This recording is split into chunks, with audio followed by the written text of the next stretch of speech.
నమస్కారం V3 news కు స్వాగతం లక్ష్యం సమాజహితం ముందుగా ముఖ్యాంశాలు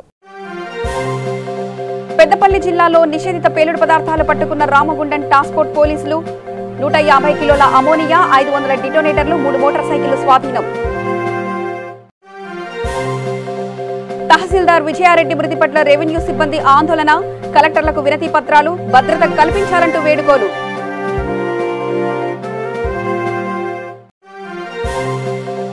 కొనసాగుతున్న ఆర్టీసీ కార్మికుల సమ్మె ఎన్ని డెడ్లైన్లు విధించినా తాము భయపడేది లేదంటున్న కార్మికులు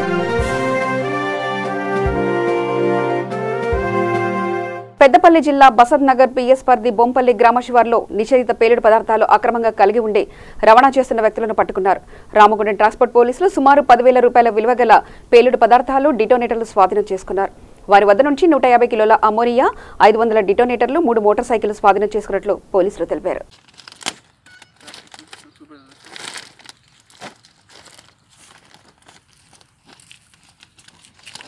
బయట వస్తున్నాడు ఇంకున్నాడా బాబు కమ్మలాడు అది ఓపెన్ చేయి పెట్టిదే ఇది బయట కింద పెట్టి కింద తమ్ముడు మెల్లది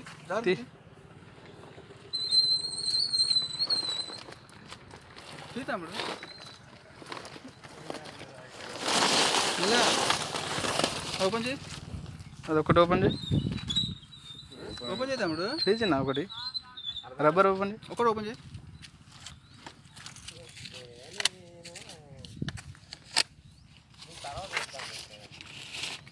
తీసుకెళ్తున్నావు బాబు ఎటు తీసుకెళ్తున్నావు ఇక్కడనే సార్ మా లోకల్ ఎవరు తీసుకెళ్తున్నావు అవి మాకే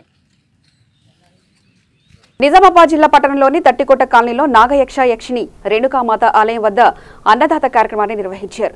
కాలనీలో ప్రజలు ఆలయ కమిటీ సభ్యులు ఈ సందర్భంగా ప్రత్యేక పూజలు నిర్వహించారు. వార్షికోత్సవ సందర్భంగా ఈ కార్యక్రమాన్ని నిర్వహించారు. పట్టణంలోని ఇతర గ్రామాల నుంచి భక్తులు అధిక సంఖ్యలో వచ్చి తమ మొక్కుబడులు తీర్చుకున్నారు.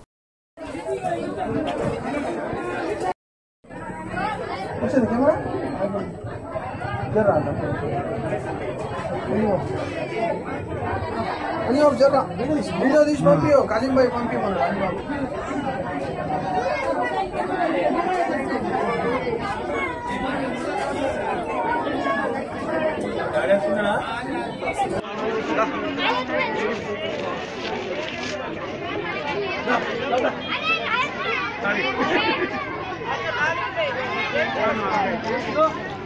అన్న ఇటు చూడండి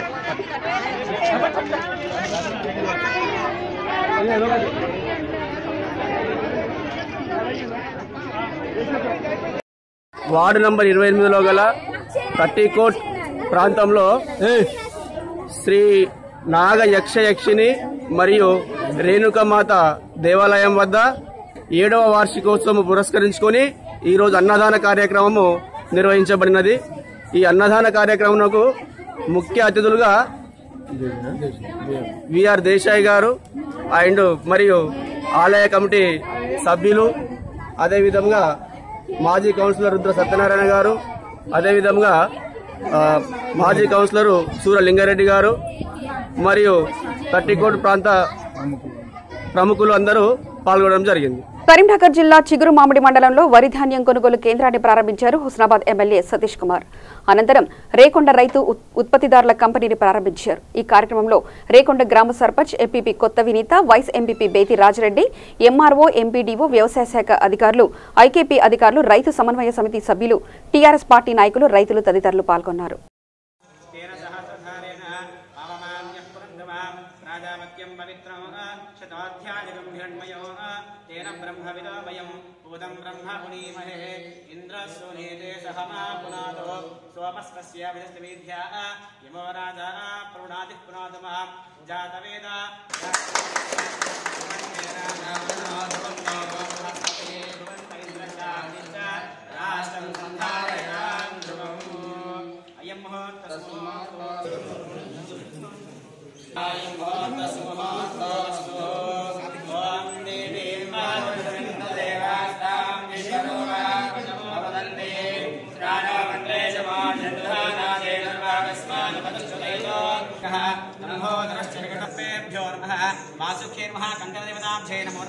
आवाहयामि स्थापयामि पूजयामि गन्धं परिकल्पयामि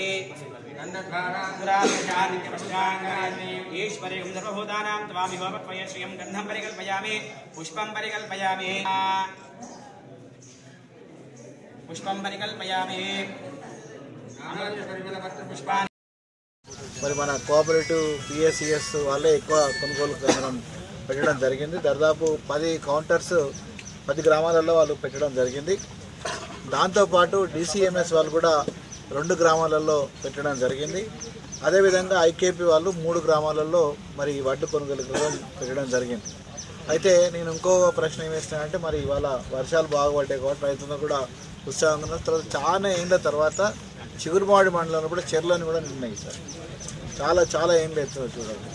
మరి ఇంత మంచిగా మనకు నీళ్ళు వచ్చినప్పుడు మరి పంట రైతులకు మనం పంట పండించినప్పుడు కొనడానికి మనం సిద్ధంగా ఉండాలి కదా. మీరు ఎంత ప్రిపేర్ అయ్యి ఉందంటే దరిదాపు అంచనా ప్రకారంగా ఇవాళ వ్యవసాయ అధికారులు వేసిన అంచనా ప్రకారంగా 9,986 ఎకరాలకు సాగు జరిగింది. ఇప్పటివరకు 10,000 మెట్రిక్ టన్నులు మనకు వచ్చే అవకాశం ఉందని చెప్పి కూడా చెప్పడం జరిగింది. మరి ఆ విధంగానే ఇక్కడ చాలామంది కూడా ఏర్పాట్లు చేయడం జరిగింది. ఇంతకుముందు రాగానే మరి మాకు ఈ వర్షాలు పడేది ఉంటే టార్పాలిన్ కవర్స్ కానీ కావాలని చెప్పి ప్లాస్టిక్ కవర్స్ కానీ కావాలని చెప్పి అడగడం జరిగింది.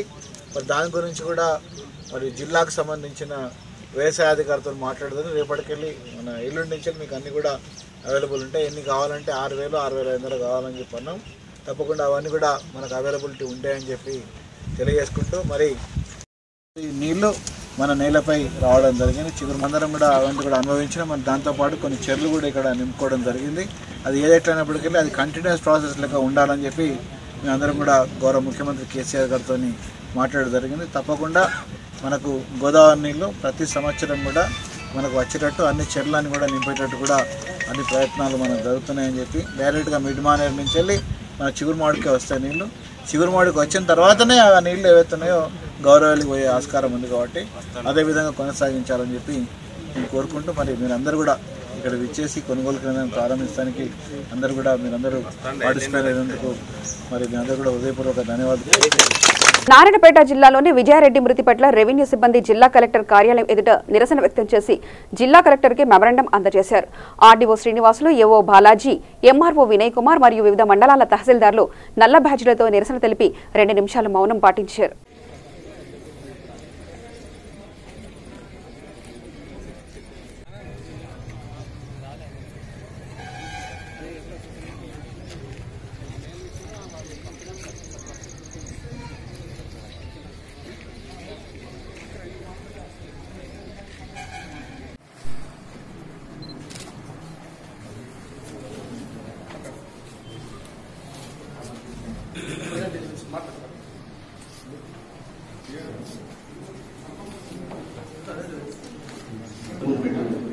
తహసీల్దార్ దగ్గరికి వచ్చి మన యొక్క సమస్య ముందులని పెట్రోల్ చూసి తగలబెట్టడం అనేది ఈ సభ్య సమాజంలోనే తలదించుకునే సంఘటన. ఎంత అన్యాయం దారుణమైనదంటే అసలు ఉద్యోగస్తులు అంటే ఎవరికి కూడా భయం లేకుండా బాధాకరం. వాస్తవంగా ప్రభుత్వం ఏదైతే ఎలాంటి పెట్టిందో అది పూర్తి స్థాయిలో సరైన మార్గదర్శనం లేకుండా పై స్థాయిలో తీసుకుంటున్న నిర్ణయాల వల్ల ఈ పరిస్థితి దాపుతుంది. వాస్తవంగా గతంలో కూడా ఎన్నోసార్లు ఈ రెవెన్యూకి సంబంధించి మార్పు చేర్పు జరిగే సందర్భాలు అప్పటి స్కీమ్లు చాలా ఉంటాయి. 89లో కానీ 77లో కానీ. అప్పుడు ఇంత ఇబ్బందికరమైన పరిస్థితి లేదు. 4-5 ఏళ్ళు గ్రామాలకు తిరిగి రికార్డు స్టార్ట్ చేసిన సందర్భాలు. కానీ ఇప్పుడు అట్లా కాకుండా ఒకటే 3 నెలలు అయిపోవాలి, 6 నెలలు అయిపోవాలని పెట్టడం వల్ల లేనిపోని ప్రాబ్లమ్స్ అన్ని వచ్చి సరైన టెక్నికల్గా పూర్తి స్థాయిలో శిక్షణ లేక పొరపాట్లన్నీ జరిగి వాటిని సరి చేయడానికి చాలా ఇబ్బందులు పడతా ఉన్నాం. అది పై స్థాయిలో సరైన మరి సీఎం గారికి చెప్పకనో లేకపోతే మధ్యలో ఉన్న అధికారులు వాళ్ళు ఏదో అటు ఇటు సరిచేద్దామనే క్రమంలో వదిలేసినట్టున్నారు. దాంతో ఈ స్థాయిలో ఒత్తిడి పెరిగిపోయి చాలా సందర్భాలు చూసినప్పుడు ఇక్కడ ఒక నుంచి ఆ రోజు పువ్వుల మందు తాగిన బాధ్యతలంతా దాన్ని కసిగా మార్చుకుంటే ప్రభుత్వం దాన్ని చల్లగా చేసి ఒక సిస్టాన్ని అడాప్ట్ చేసేది పోయి వాటిని మళ్ళీ రెచ్చగొడుతూ దొంగలుగా పరిగణిస్తూ ఇట్లా చేస్తున్నారని ఒక పేపర్ని దానికి క్రియేట్ చేసి దాంట్లో వచ్చిన వల్ల వాస్తవాలని మనం చేస్తున్న తప్పులని చెప్పడం చాలా బాధాకరం. అందులో భాగంగానే ప్రతి ఒక్కరు కూడా ఎవరు రెవెన్యూ వాళ్ళని ఏం చేసినా కానీ ఎవరు ఏం అడగర్లే నేను ఇంకా అందరూ సపోర్ట్ చేస్తారని లక్ష్యంతో ముందుకు పోయినందుకే ఇది జరిగిందని నేను అనుకుంటా ఉన్నా. ఇటువంటి జరగకుండా ఉండాలంటే ప్రభుత్వం చాలా కట్టుదిట్టంగా చర్యలు తీసుకొని ఇటువంటి వాళ్ళపైన చర్యలు చేపట్టి త్వరితంగా ఎవరైతే హంతకుడు ఉన్నారో అతని పైన చర్య తీసుకొని ఫాస్ట్ ట్రాక్ కోర్టులో పెట్టి చర్య తీసుకోవడం. రెండోది రెవెన్యూలో ఎక్కడ పొరపాటునే వాటి కూర్చొని ఒకటి కమిటీ తీసుకుని ఆ చర్యలను ఒక సిస్టమేటిక్ మేనర్ ఎట్లలాగానో లేకపోతే ప్రత్యేక వ్యవస్థను కూర్చోబెట్టి దాని తప్పులను సరి చేయడానికి కావాల్సిన టైం ఇచ్చి చేయడము. తర్వాత ఇటువంటి మళ్ళీ రాకుండా ఉండాలంటే ప్రతి కార్యాలయం ఉంది. ఎందుకంటే అధికారులకు గౌరవం ఉన్నప్పుడే నాయకులకు గౌరవం ఉంటుంది, సిస్టంలో ఉంటుంది. అది లేనప్పుడు అధికారులకు ఎవరంటే అది మాట్లాడడం వల్ల ఈ పనులన్నీ తక్కువ పడిపోయి ఎవరంటే వాళ్ళు చూస్తా ఉన్నాం. తహసీల్దార్లు ఎక్కడ పోయినా ఎవరు ఏం చేస్తారంటే నాకు చేస్తావా లేదనేది తప్ప అది కరెక్టా కాదనేది ఎవరు చూస్తలేదు. నాకు పని అయితే కరెక్ట్ అన్నట్టు లేకపోతే తప్పన్నట్టు భావిస్తున్నారు. కనుక కాకుండా ఉండాలంటే ప్రభుత్వం నుంచి పైనుంచే జనాలకు మెసేజ్ అనేది తప్పు ఏమంటే పై అధికారులతో అర్థం చేసుకో తప్ప ఇటు చేయడానికి లేదు. తప్పు అనేది ఒక మెసేజ్ ఉండాలి. దానికి ఎక్కడికక్కడ ప్రతి స్టేజ్లో కూడా ప్రభుత్వం సరైన సూచనలు ఇస్తూ సరైన రూల్స్ ఫ్రేమ్ చేసినట్లయితే ఇది ఒకటే డిపార్ట్మెంట్ కాదు, ఏ డిపార్ట్మెంట్ పోయినా పనుల ఒత్తిడి అనేది ఎక్కువ అవుతా ఉంది.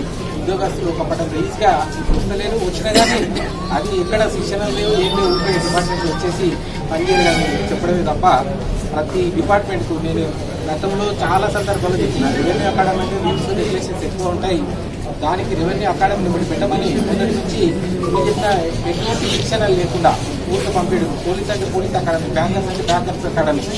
ప్రతి ఒక్కరికి కోఆపరేటివ్ ఏ సొసైటీకి పని చేస్తున్నా వాళ్ళకు ఒక అకాడమీ పెట్టారు తప్ప ఒక అకాడమీ పెట్టి శిక్షణలు ఇచ్చి ఏ టైంకి ఏం చేయాలి, ఎవరికి ఎట్లా పరిశీలించాలి, వాళ్ళకి ఆ సబ్జెక్ట్ పైన నాలెడ్జ్ ఇచ్చినట్లయితే అందరికీ ఉండదు. ఇటువంటి దాంట్లో కూడా గతంలో రిప్రజెంటేషన్స్ ఇచ్చిన ప్రభుత్వాలు ఏంటంటే అది నడుస్తూ ఉంది, చూసుకోకపోతే ఇవన్నీ ఏముంటుంది లేదు పెద్దగా చేసేది ఏందని గౌరవం లేకపోవడం వల్ల వ్యవస్థ పైన పరిస్థితులన్నీ తలెత్తుతున్నాయి. కనుక ప్రభుత్వం తక్షణమే ఈ జరిగిన సంఘటనను యుద్ధ ప్రాతిపదికన అందరూ ఎవరైతే ఉన్నారో అతన్ని ఇమీడియట్గా శిక్షించేటట్టు, రెవెన్యూ ఉద్యోగులకు భరోసా కల్పించేటట్టు, ఎటువంటి ఇబ్బంది లేకునేటట్టు ప్రతి తహసీల్దార్ దగ్గర కూడా కానిస్టేబుల్ పెట్టి ఏ విషయాన్ని కానీ సిస్టమేటిక్గా సమస్యను పరిష్కరించినట్టు చూడాలని.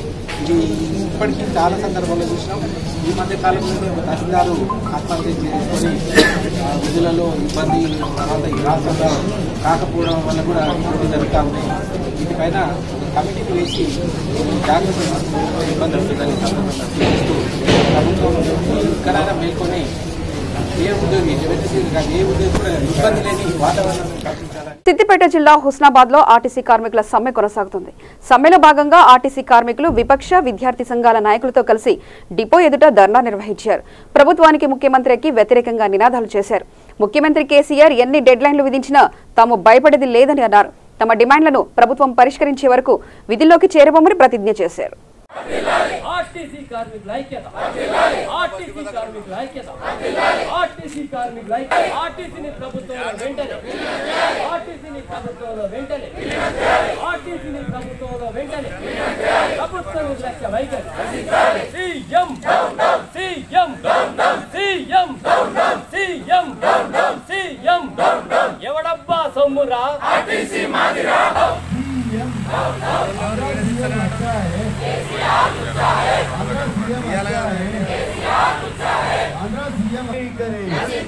ప్రభుత్వ నిర్లక్ష్య వైఖరి, ప్రభుత్వ నిర్లక్ష్య వైఖరి, ప్రభుత్వ నిర్లక్ష్య వైఖరి, ప్రభుత్వ నిర్లక్ష్య వైఖరి. అది లేదు లేదు బెదిరేది లేదు, అది లేదు లేదు బెదిరేది లేదు. ఖబర్దార్ ఆర్టీసీ కార్మికుల తచ్చరగాటమా, ఇదే మీ రాజ్యం. ఇంకొకటి ఆఖరి ఛాన్స్ అట. మరి ఆయన ఆఖరి ఛాన్స్ మనకిచ్చుడు కాదు, ఆయన ఆఖరి ఛాన్స్ ఆయన చూసుకుంటాడు కావచ్చు. ఈ ఉద్యోగం ఉంటుంది. రేపు వట్టిగానే బెదిరింపులకు అంటే ఏంటంటే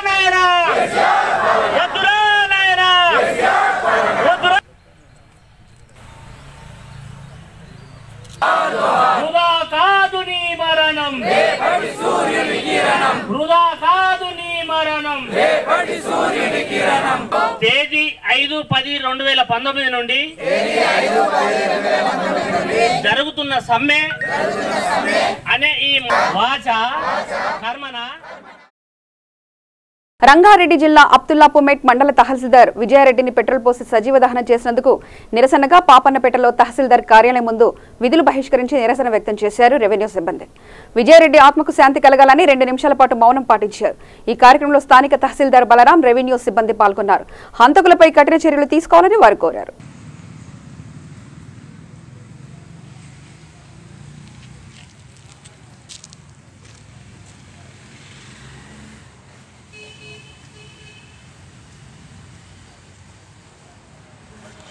ఈరోజు రంగారెడ్డి జిల్లా అబ్దుల్మెట్ తహసీల్దార్ విజయారెడ్డి గారు అంటే అంతా బహిరంగంగా ఆఫీస్కి వచ్చేసి పెట్రోల్ పోసి తగలవడం అనేది అది అమానుష చర్య.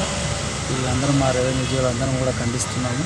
ఇది రెవెన్యూ ఉద్యోగులకు మన భద్రత లేకుండా పోతుంది రావడం అనేది ప్రభుత్వం ఇది ప్రతిష్టాత్మకంగా తీసుకొని ఎన్నికల మీద కఠిన చర్య తీసుకోవాలని కోరుతున్నాము. పాపన్నపేటలో కూడా ఈరోజు యూనియన్ పిలుపు మేరకు బైకాట్ చేసేసుకొని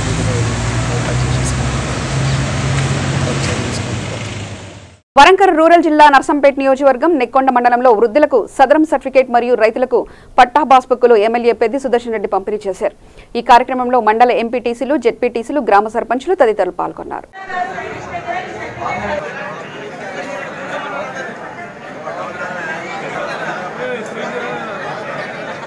ఆత్మకూరు మండలంలో బీజేపీ గాంధీ సంకల్ప యాత్రలో మాజీ మంత్రి డీకే అరుణ మరియు బీజేపీ కార్యకర్తలు, మహిళలు భారీగా హాజరయ్యారు.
నిజామాబాద్ జిల్లా రుద్రూరు మండల కేంద్రంలో రోడ్డు ప్రమాదం సంభవించింది. ఆటో ఢీకొనడంతో ద్విచక్ర వాహనంపై ఉన్న వారికి గాయాలయ్యాయి. గాయాలై పారైన వారిని సమీపంలో ఉన్న ఆసుపత్రిలో చికిత్స చేయించారు.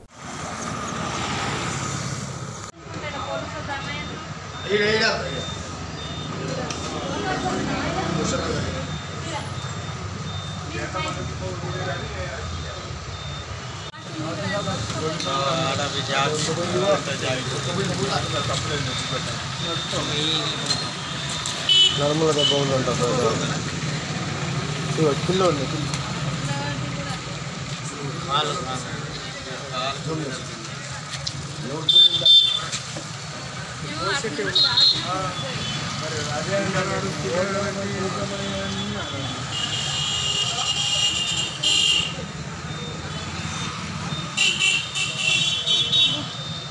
సూర్యాపేట కలెక్టరేట్ ఎదుట తహసీల్దార్, రెవెన్యూ ఉద్యోగులు నిరసన తెలిపారు. విజయారెడ్డి మృతికి నిరసనగా విధులు బహిష్కరించారు. సూర్యాపేట జిల్లా తహసీల్దార్ ఈ హత్య ప్రభుత్వ హత్యగా భావిస్తున్నారని ఉద్యోగులు తెలిపారు. తమకు రక్షణ కరువైందని వారు ఆవేదన వ్యక్తం చేశారు. ప్రభుత్వ ఉద్యోగులపై జరుగుతున్న హత్యాకాండాలను కర్నూలు జిల్లా కోడుమూరులో 5 కోట్లను నిర్మిస్తున్న శ్రీలక్ష్మీ వెంకటేశ్వర స్వామి దేవాలయాన్ని టీడీటీ పాలక మండలి సభ్యుడు పరిగెల మురళీకృష్ణ పరిశీలించారు. అవసరమైతే ఆలయ నిర్మాణానికి తిరుపతి దేవస్థానం నుంచి ఆర్థిక సహాయ సహకారాలు అందిస్తామని ఆయన హామీ ఇచ్చారు.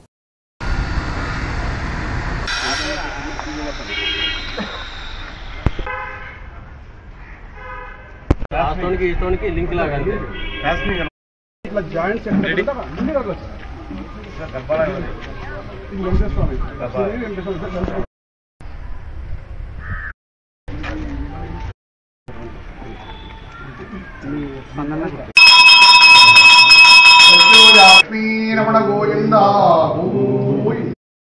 అంగలక్ష మనుష్యానాం బ్రహ్మహత్యాయ కందగే.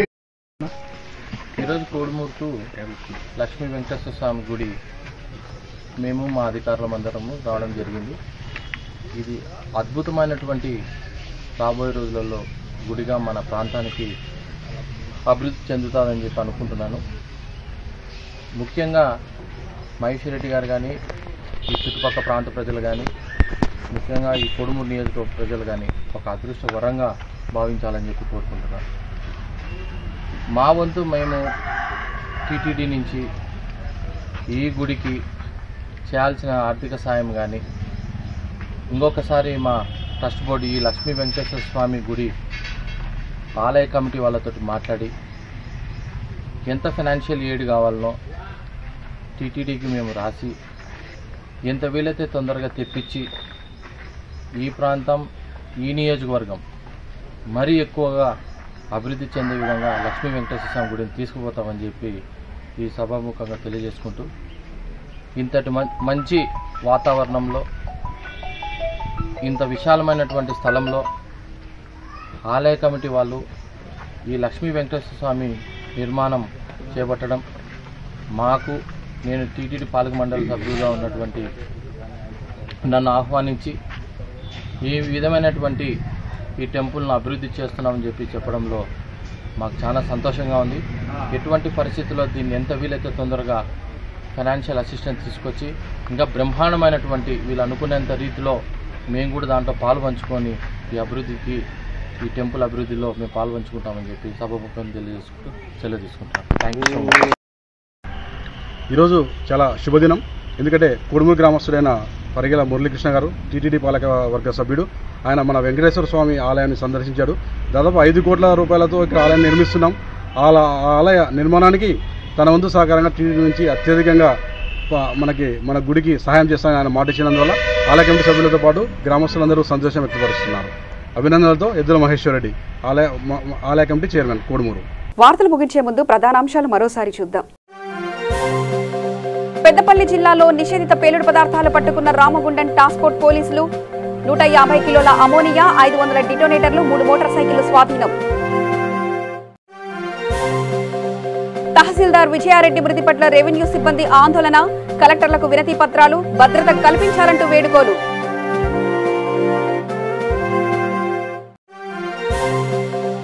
కొనసాగుతున్న ఆర్టీసీ కార్మికుల సమ్మె, ఎన్ని డెడ్లైన్లు విధించినా తాము భయపడేది లేదంటున్న కార్మికులు.